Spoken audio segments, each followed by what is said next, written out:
நீதான் திருப்பூர் குமரனா? உன் தலைமையில தான் இங்க கூட்டம் கூடியிருக்கா? நான் தான் திருப்பூர் குமரன். ஆங்கிலேயர் ஆட்சியை எதிர்த்து போராடுவதற்கு உங்களுக்கு தைரியம் வந்துருச்சோ? இந்த இந்திய மண்ண பிறந்திருக்க எல்லாருக்கும் தைரியன்றது ரத்தத்துல கலந்துருக்கு. உங்களை பார்த்து பயப்பட நாங்க என்ன குள்ளநரி கூட்டமா? நீங்க என்ன காரணத்துக்காக எங்களை எதிர்த்து போராடுறீங்க? நீங்க போடுற சட்டம் எதுவுமே எங்களுக்கு பிடிக்கல. அதனால உங்களை எடுத்து சட்டமன்ற இயக்க போராட்டத்தை நடத்துறோம்.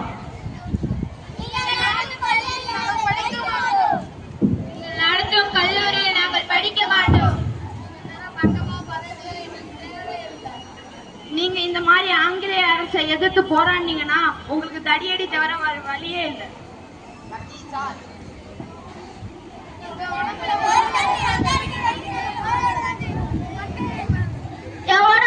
ஒரு சொட்டு உயிர் இருக்க வரைக்கும் நான் இந்த கொடியை மல்லப்பட விடவே மாட்டேன். இறக்கும் போதும் நம் கொடியை கையில் ஏந்தியதாலே இவர் கொடியாத்த குமரன் என அழைக்கப்படுகிறார். இன்றைய சூழலில் நாம் அவரின் தியாகத்தை போற்றி நினைவு கூறுவோம். நன்றி. ஜெய்.